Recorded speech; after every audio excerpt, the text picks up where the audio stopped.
Hello, you are listening to the Natural Healing Show for UK Health Radio. I'm your host, Catherine Carrigan, medical intuitive healer, Amazon #1 best-selling author. You can find out more about me and my work at catherinecarrigan.com and unlimitedenergynow.com. While you're there, definitely sign up for my newsletter so you can learn even more about how you can heal yourself naturally.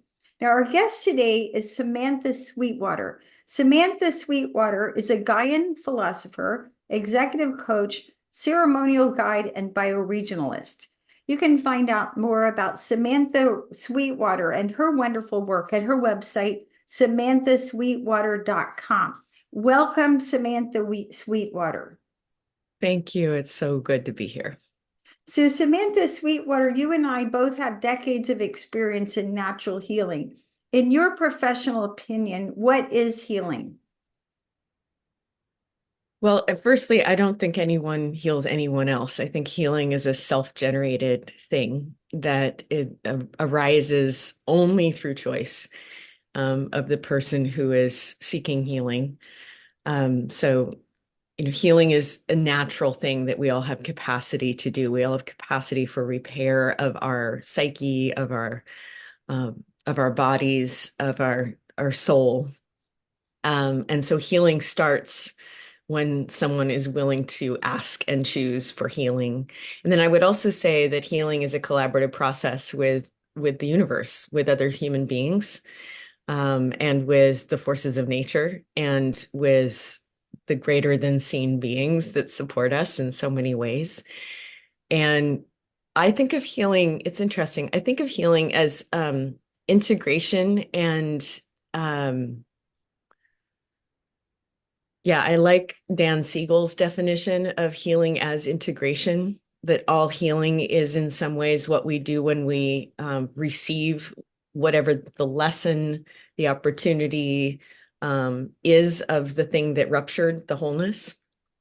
And I also think of healing as a realignment with wholeness, that there's a natural wholeness that like the universe itself is whole, that wholeness includes all the brokenness. And whether it's on a soul level, I think our soul leaves us sometimes, or on a body level or on a psychological level due to trauma or other ruptures, that healing is a return to wholeness, and that knowing that wholeness is possible is one of the steps to healing. Like if we can't imagine that healing is possible, we really can't heal. It's harder. So knowing wholeness is possible is a big part of healing. One other way I think of healing is that it's restoration of trust in our choices. That there's a fundamental way that to be a human being, to be a whole being, is to be a being with agency. And I think there's very strong narratives in the world right now that say that there's no choice, or that the world is purely deterministic, or there's no free will. And I think that that's really antithetical to wholeness. And that healing is a restoration of our trust in our choices. Wonderful information. Now, my second of my 10 books is called What is Healing? So I appreciate your insight on that. And I just have a whole book on that subject. And here at the Natural Healing Show for UK Health Radio, I frequently ask that question of my guests. I remember I talked to a sound healer, David Gibson, and his definition of healing is smooth flow of energy. Mm. And I really appreciated that definition because that's true. It's like in yogic terms, there's rajasic energy, tamasic energy, and sattvic energy. So sattvic energy is balanced, it's harmonious, it's smooth. And I would also add that healing is relief from suffering, relief from pain and suffering. And that I think that at least when people come to me as a medical intuitive healer, that's what they're looking for is relief, relief from pain and relief from suffering. And one of my 10 books is called The Difference Between Pain and Suffering. And pain is the physical experience, suffering is the mental emotional, right? But as we age, as we progress, healing can be a journey as well. So it can be, as you say, a journey into wholeness, but it also, I think, a journey into spiritual depth as we come to know ourselves as soul. Now, Samantha Sweetwater, I know that you originally started your journey in natural healing with dance. Will you share with us about your healing journey? Sure. I mean, I think I have kind of a quirky journey in that when people ask about there's a relationship between the awakening journey and the healing journey, and I don't think I was ever not awake. Um, Dance was my first medicine. Dance for me was a refuge from what I already perceived to be a very broken culture. Um, I think I came into this world with a very clear insight that it could be very different. I came in as a way shower, as someone who was really aware that the human world could be it could be harmonious with nature and it could be harmonious with itself, that was more normal than the world that surrounded me. And so dance for me was a way of being able to fully express my feelings and being able to engage with subtle energies and being able to ask really big questions like, why is there war? And what is love? And what does it mean to come home? And so dance for me was a place where I intuitively went into holotropic trance states and found my answers to things, and also found my ways of living the questions. I think I don't think the key is always to find an answer, but I think sometimes the key is to dance with the question. And dance also for me was a way of meeting sexual trauma and the things that happened. I started dancing when I was 14. And I would say some of the most traumatic things that have happened to me after I started dancing. And dance was a way to be with those things, and has always been a way to express what it is to integrate them. And then I've worked with thousands of people over the years, first as a choreographer and art creator, and later as the creator of Dancing Freedom, to work with dance as a place like dance. So the word holotropic comes from Stan Grof, and it means moving towards wholeness. It's a bigger category than psychedelics or entheogens, but it points to the same kind of altered states that move towards wholeness. So classically, holotropic breath work opens us up into states where we can receive clear vision of our souls, clear vision from a higher place. And so I started working with dance in that way. And it's interesting. I think one of the things that dance offers is a deep body sense of wholeness. Like when I said earlier that wholeness is integration of all the broken parts, it's like dance can make beauty out of what is broken. And so I think dance has played this role where there's a place to express, and then there's also a place to make beauty out of, and the experience that is integrative and carries it forward into a new state of meaning. Beautiful. Now, in my lifetime, I've run not just one, but two radio shows. In my radio show previous to this, I had the great privilege. My favorite guest in that show was a lady named Emily Conrad. Oh, Now, she's wonderful. yes, Mhm. Emily Conrad, unfortunately, is deceased. She is no longer with us, but she started out as a dancer. Mhm. And she was incredibly successful as a dancer. Then she became a choreographer and she choreographed Hollywood movies. And then she kept evolving and she developed a system called Continuum, which allows people who are totally paralyzed to be able to move again. And when I interviewed her, one of the things she talked about is the importance of dedicating yourself to your own personal evolution. Because at each stage of her career, she had been incredibly successful. She could have just stayed a dancer or stayed a choreographer. But because she continued to evolve, then she developed this system where people who were completely paralyzed could move again. And I also had the great privilege of studying with her in person while she was alive. She was an amazing and incredible genius.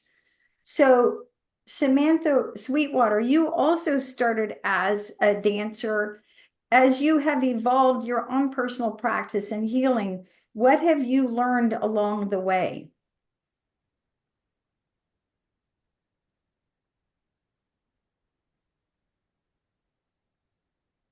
It's an interesting question.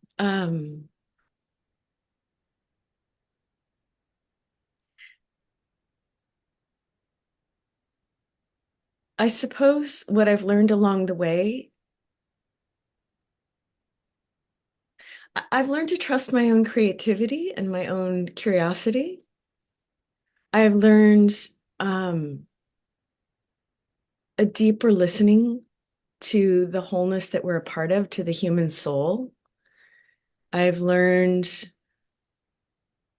I mean, it's funny to try to condense 30 years, 35 years into the question, what have I learned along the way?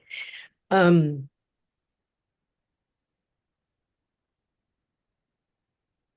I think right now where my contemplation is around that is that we're always like humans are so predictable in some ways. We're we're lovely creatures who are brilliant and wise and squishable and get very stuck in our wounding. I think I've learned how deeply relational healing is. Um, I think there's two very different kind of strands in the world or schools in the world of what healing is right now, one of which is very much about healing being self-generated, and one of which is much more about healing as a pro-social, pro-relational shared process. I think one of the things I've learned over the years is like that it is really critical as a leader, as a healer, to guide people to the pro-social dimensions of healing, to the part of healing that is what we do together, because we live in a culture that is hyper fixated on individualism. Like it's safer on an egoic level to seek enlightenment as a path of healing than it is to seek help from another person or help from a community or holding by other people and nature and the relational fields that we're embedded in. So I think I've one of the things I've learned is that I need people, that asking for help is an incredible seat of simultaneous vulnerability and strength. And that without that, we really don't, we can get into a like neat, clean, peaceful, con composed place, but that's not healing, because healing is our ability to belong here in this world that we incarnated into. Like one way I would say at the very core of what I've learned is that what I say a lot to people is that incarnation is non-accidental and non-arbitrary. We didn't come here to leave here. We didn't come here to transcend life. We didn't come here to fix it. We came here to live it. And so I've learned that there's this it's a light shadow. It's a shadow of the light in the human psyche. It's the shadowy dimensions of light are as shadowy as the shadowy dimensions of dark. And we like reach towards some perfected vision of the light, and that is one of our deepest shadows. And that real healing is a place where we can feel comfortable with ourselves and with others and with the imperfections of life. It's not perfection. Um, so those are things that I've learned. Um, I've learned a lot about the soul and the genius of the uniqueness that we each are, as well as the sameness that we each are. So many things. And with that, let's take a break and listen to a message from one of our commercial sponsors here at UK Health Radio. I'm your host, Catherine Carrigan, medical intuitive healer, Amazon #1 bestselling author. And we're listening to Samantha Sweetwater, executive coach. We'll be right back.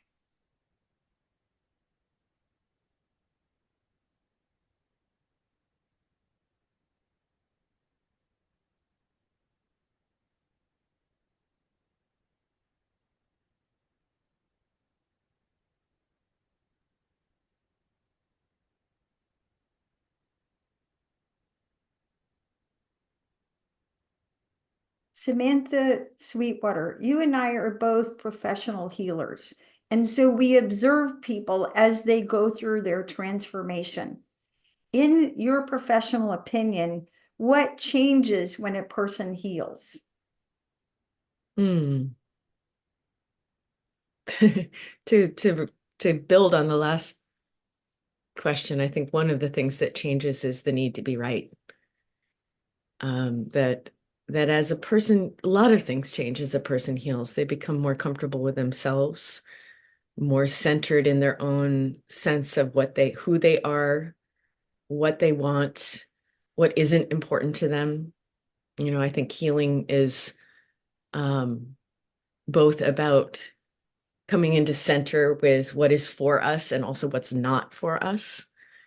Um, People have clearer, better, more relationships where they've unwound codependency and are actually in real intimacy, authentic intimacy. People are more present with themselves, with their children, with their work, with their spouses. Uh, People are more in awe, more in wonder. Such an exquisite relationship between awe and healing. It turns out the science of awe has shown us that awe in the brain is the same brain state as the psychedelic state. It's a hyperplastic state that allows us to very quickly reaccommodate our sense of self and our availability to collaborate with others. So I think as people heal, they take like what's one of there's a very sweet corollary with healing. As people heal, they often take themselves less seriously. And yet they often show up with greater integrity and seriousness where that's called for, greater responsibility and availability, dependability. So many things that change. And it also depends on the person because we struggle with different things. We struggle with addiction. We struggle with over workaholism. We struggle with dissociative trauma patterns. We struggle with codependency. We struggle with um, codependency is a really interesting one. And people who have grown up with parents and a society that doesn't respect where we come from our own center. So, one of the characteristics that really changes is a deep sense of self-authentication. It's like I said earlier that there's an overemphasis in our culture on individuation, which I think is very true. We live in a hyper individualistic society, but at the same time, healing restores that seat of individuation, that seat of sovereignty where you can feel your own center and come from what is true for you in a way that isn't mimicking others or just seeking to please or um, in other ways codepending with what they want and need. Or that's a huge dimension of healing. Um,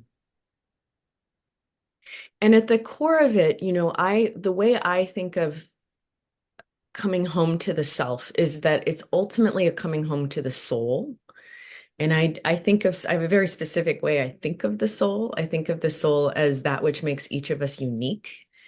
So it's a distinct version, like exploration of what the soul is from classic yogic traditions, which think of the soul as Atman, which is non-specific. So But what's interesting is one way or the other, when you come home to it, it's very quiet.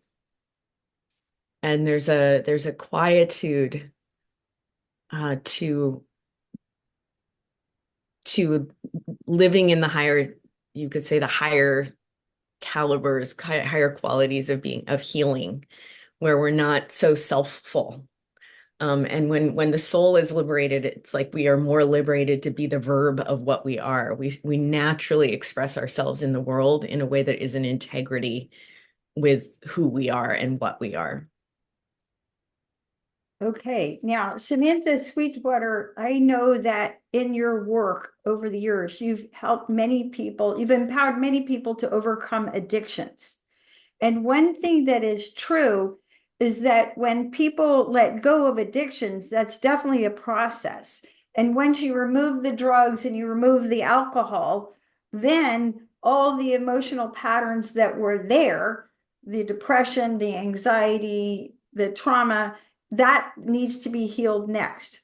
So when you are working with addicts, in your professional opinion, how what is the best way to overcome addiction in your professional opinion? I mean, I tend to be in a very similar school to Gabor Mate, that the antidote to addiction is connection. None of us are addicts. We've just been cut off from the connections we need. That the part of the brain that is addicted is just seeking connection. Um, so I work from that assumption, and at the very core of that is deconstructing shame, because we run from all of those difficult feelings because we've been taught they're not okay, and so then we cut off connection because the feelings aren't okay, and then that is the addiction cycle that recapitulates itself. So the kind of constant other mirror is that the feelings are welcome, whether they're really difficult feelings or also really pleasurable feelings. Doesn't matter which spectrum that's in. And that it's that lean into the unwinding of shame and the trusting of our authentic emotional responses, that in connection, that is the strongest thing that leads to the healing of addiction. I also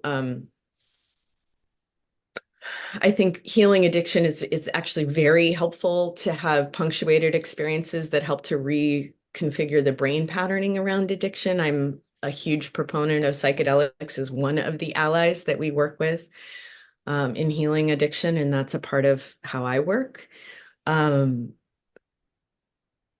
but at the core of it, like I don't think we can ever come out of hyper addiction in our culture without a deeper understanding of our need for connection with our own bodies, with our own emotions, with other people, with other people's feelings, and with nature. Like we're relational beings at the core.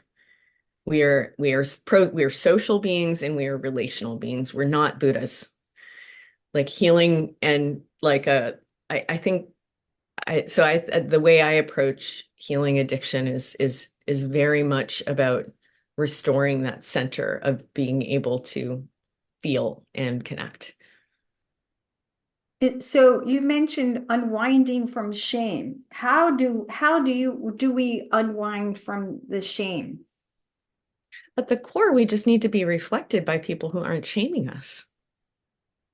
Like prosocial healing models are so simple because they take for granted the relational neurobiology that gets repatterned only by being reflected by a different pattern. So I mean, that's number one, that none of it unwinds just by teaching at it. It unwinds by being reflected with something else. Like my deepest teacher, a man named George Gray Eagle Bertelstein, he would always say, shame's the other thing, meaning like we're here to reflect the much more the embracing, welcoming human to human love that our organisms need to be reflected by. Um, it's also like there's layers around behaviorally and psycho-emotionally and psycholinguistically that reflect that. Like the impulse to be right is part of the recapitulation of shame. So there's many different linguistic tools of stepping into, tolerating not knowing, where we can come into releasing shame and moving into like, I'm confused. Confused is okay. Um, I messed up. Messed up is like acknowledging that is okay. Apologizing is okay. Um, all of those things. Now, you used a term pro-social healing. In your Mhm. professional opinion, what is pro-social healing? So there's a huge, growing, massive school like libraries of work around prosociality. Like um, Dan Siegel's work on relational neurobiology is kind of one frame that recognizes that mind, like the psyche, is a constant process of mind, brain, and relationship. That we are innately, cognitively, psycho-emotionally relational beings. So that's kind of one school there. And then there's um, prosocial is kind of like a name given to a massive body of work that organizes around um, evolutionary biology and all kinds of frameworks for leadership, collaboration, psychology that uh, all ground in a recognition that at our base evolutionary level, we co-evolved in tribes where we required each other to survive and thrive, and where um yeah, that is at the root of our evolutionary biology. And so pro-social models get curious about what is innate to our biology in terms of our psycho-emotional and cultural well-being. So it's prosociality is both an inquiry into psychology. It's also in terms of individuals, but it's also an inquiry into you could say into sociology, into what can cause us to be more healthy beings together in a world that we actually share, where the last 500 years has emphasized the construction of the individual. No one talked about themselves as an individual pre-Enlightenment. And Enlightenment rationality also positioned the individual as the unit of sovereignty that matters, but that was a cultural innovation that's quite recent. So none of us as humans prior to that primarily perceived ourselves as individuals. That's like really mind-blowing when you think about it. Um, and the pro-social movement looks really sensitively, mindfully, scientifically, in terms of anthropology and social biology and evolutionary biology and various different strategies for emergent governance. Like, how do we fix the incredibly broken world that we occupy, where it seems that democracy is the best thing we have, but it's not working either. Pro-sociality addresses questions like that. So you could also say it's like a frame for cultural healing, not just healing of individuals, but healing of societies of our species as a global an organism that has reached ubiquity. We are everywhere. We have to figure out how to do that in a way that doesn't break life. I like the quote from Winston Churchill. He said that democracy is the worst form of government except for all the others. Yeah. Yeah. So I appreciate your definition of pro-social healing. I put it with my clients in simpler and possibly more practical terms. And that often what I find is that people need what I call spiritual family and also spiritual community. So let me explain what I mean by that. So sometimes when in our family of origin, because we learn how to be, you know, from our family of origin, our original family. So right, wrong, that's where we get our original imprinting and the rules, right? And, the rules that we think we're supposed to live our life by. And then at a certain point in our life, in our spiritual evolution, we have our first, what I call breakdown to breakthrough. And at that point, at that original breakdown to breakthrough, we learn new tools we learn new tools and how to be in the world. So sometimes in our family of origin, maybe we had a problem with our dad or our mom or our sister or our brother. We're missing somebody, right? Or brothers, sisters, aunts, uncles. So, but we have to understand that in the universe, there is no such thing as a vacuum. A vacuum does not actually exist. So if we look around, you can find spiritual sister, spiritual brother, spiritual father. For example, when I went to Brown University, my professor from Brown, he was like the father I always wanted and never had. I spoke to him for 27 years every week until he died in 2004. And although I have brothers, I never had sisters, but I have friends who are like sisters. So, big picture, each of us as humans, we need spiritual family, right? And if we look around, we can find those people. In addition to spiritual family, I observe that we also need spiritual community, right? And the simplest definition of spiritual community is like minded people. So if I'm a knitter chick, maybe I don't, relate to the biker chicks. And if I'm a biker chick, maybe I don't relate to the knitter chicks.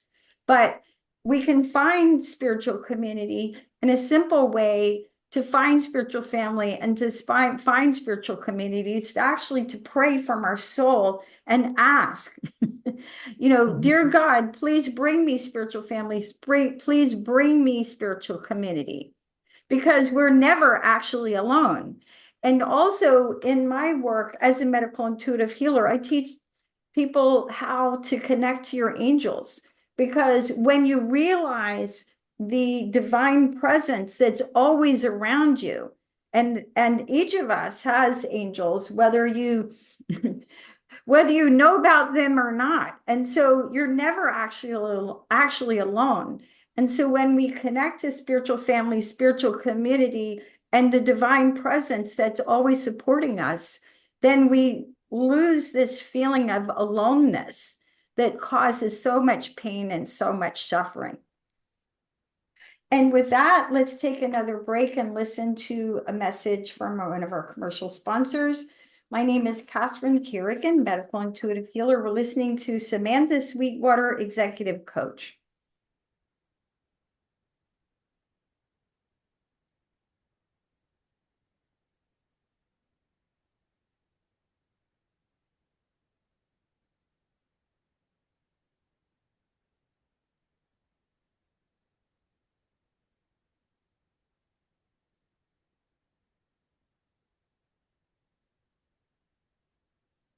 Samantha Sweetwater, you are a Gaian philosopher, executive coach, ceremonial guide, and bioregionalist.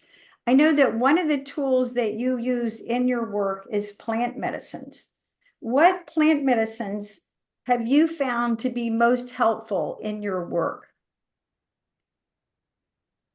Well, to give a little bit of frame around plant medicines, the plant medicines that are most common these days in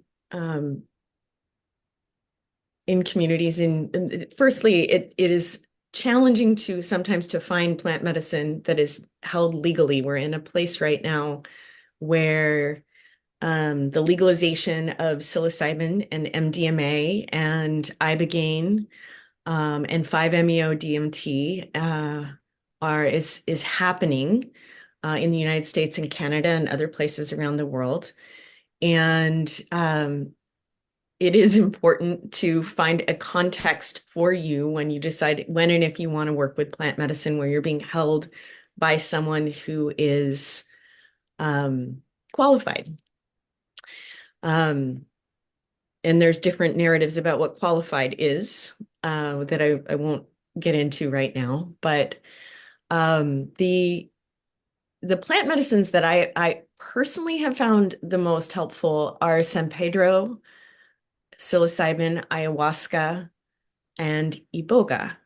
And I could condense that list to San Pedro and iboga. Um, the I didn't come to plant medicine myself personally until my late 30s. And I came to plant medicine because I was already very established as a meditator, as a yogi, as a dance uh, priestess, as a Reiki master. I had done some therapy. I've never found therapy very helpful. Um, and I was struggling. I was really, really struggling with um, very dysfunctional relationship patterning. And San Pedro and the community that I came into working with San Pedro created a context for my healing that was really effective. And so it's a complicated question to answer your question because different medicines work differently and they work in different contexts differently. So one of the things that characterizes psychedelics is that they, in Stan Grof's words, they're non-specific amplifiers. So they work well if they are in the right context with the right intention. And in the way that I like to work with San Pedro works extremely well for helping us with prosocial healing. In other words, it relaxes us into being fully present with ourselves and with others in a way that helps us to repattern, to feel the feelings that were so difficult to feel, where shame and separation and grief and rage and disgust and even in judgment got stuck, self-judgment, self-hatred got stuck, and to move through those feelings. And the only way out is through with healing. That's just generally the case. And San Pedro is incredibly helpful for making a space where you can be with and move through and then repattern in the next like higher octave of feeling connected, feeling love, feeling like authenticity is safe, and making an honest prayer for your life that is connected to the greater field of divinity that supports us. So San Pedro works that way. And Um, Samantha Sweetwater, for our audience, will you explain what is San Pedro? San Pedro is a cactus that comes from the Andes. Its active psychedelic ingredient is mescaline, which is a crystalline molecule that is it opens the heart and helps us to connect with our it's very embodied. It opens the heart and helps us to connect with emotional integrity and with the beauty that is around us and within us all the time, the way that beauty is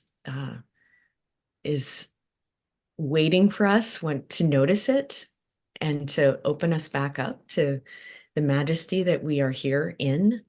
It has a number of other alkaloids in it that are also active, but not psychoactive in the way that mescaline is.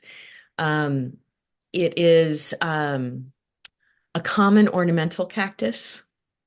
It's a cactus that actually many people have already seen. It also can be mistaken for a lot of other cactuses pretty easily. And it is, when it's prepared, the traditional word for it is wachuma.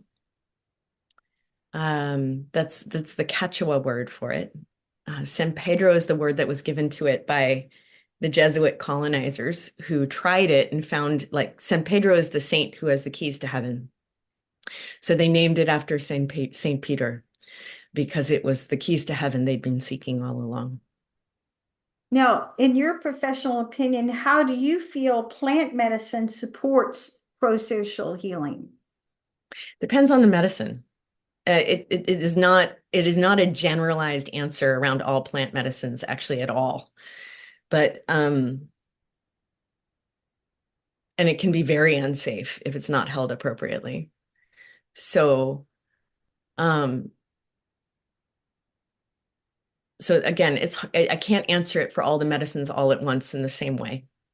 So if But I will say San Pedro supports pro-social healing by creating a space. It heals our ability for empathy. A lot of us are very shut down in our ability to feel ourselves and others. And a lot of people who are very empathic are also stuck in hypervigilant, like um, patterns of overfeeling, like that aren't actually what's going on. So San Pedro can be helpful in the spectrum of not being able to feel, and it can also be helpful in the spectrum of overfeeling to create an opportunity to come back into your center and again self-authenticate, feel what is yours and what is not yours, and feel in an open-hearted way available to others in a way where you can also still feel your boundaries. And it's one of the most beautiful medicines for compassion, for being able to um, feel and see and sense what it's like to be the other. And that medicine of compassion, that compassion is one of the central aspects of being in a pro-social space or pro-relational space. You could feel compassion with a tree. You could feel you know what it's like to be the tree, that you feel deeply connected with the tree or deeply connected with the cat or deeply connected with the whale. So San Pedro is very pro-relational in that way. It can help us come into compassion and communion with other people and other beings. Um, with the way it feels like to be a cloud, for example. Um, and it's the medicines in general are very helpful for that, but San Pedro does that in a very embodied way and undramatic. San Pedro doesn't have a ton of narrative content. Some of the other classic psychedelics have a lot of content. And so you manage that differently, you work with that differently. Now, you also mentioned iboga, which in my opinion is the strongest plant medicine in the world. How does iboga support pro-social healing in your personal experience? At the core of the way I experience iboga supporting it, it is about coming into integrity with yourself.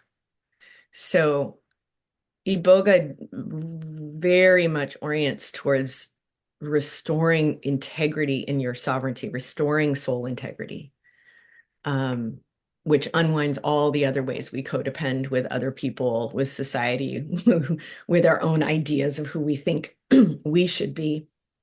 Iboga is uninterested in those ideas. It is really interested in you being yourself and aligning your relationships in a way that is in integrity with what your soul came here to do and be, and aligning your time and your energy and your attention in a way that is in integrity with you. And so much of what we do from the soul's perspective is not what we're here to do. So iboga tends to prune very strongly what isn't in alignment with what we're here to be and do. I've heard iboga described as truth serum. Oh, And yes, very much and so. yeah, and the people who have the hardest time with iboga are those who can't face the truth of themselves. Mhm. So, Samantha Sweetwater, we're here talking about pro-social healing. In your opinion, why does the world need more pro-social healing at this time? Well, simply because we're here together, obviously. Um, the world needs, I mean, and it's interesting because pro-social healing at the center is grounded in coming into integrity with yourself. It's not at the core of pro-social healing is still self-integrity. Um, the world needs people who have come fully alive, who are available, who know who they are, and who can respond to the world and other humans in a place that is connected and compassionate. Um, we're in a very rocky time If one is honest, we face existential timelines that are uh, extremely significant, and we will either tear ourselves apart or we can rise as a species who is all connected and uniformly. We share a unity of belonging to this one planet that we call home. And so a pro-relational version of healing is to come back into relationship with self and other in the prosocial, and self and nature, and self and planet, and also self and technosphere in a way that is attuned to what individuals and humanity as a whole and nature needs. There will be no humanity without a natural world to support us. So a pro-relational version of healing restores our intimacy with life and our ability to be responsive in a way that is genuinely attuned to all the things that we're here to co-orchestrate at this time. You've been listening to the Natural Healing Show for UK Health Radio. I'm your host, Catherine Carrigan, medical intuitive healer, Amazon #1 bestselling author. You can find out more about me and my work at catherinecarrigan.com and unlimitedenergynow.com. While you're there, definitely sign up for my newsletter so you can learn even more about how you can heal yourself naturally. Our guest today has been Samantha Sweetwater. Samantha Sweetwater is a Gaian philosopher, executive coach, ceremonial guide, and bioregionalist. You can find out more about Samantha Sweetwater and her wonderful work at her website, samanthasweetwater.com. And remember, as you come into harmony with yourself and the world around you, you heal yourself naturally. Thank you so much for listening, and we'll see you next time.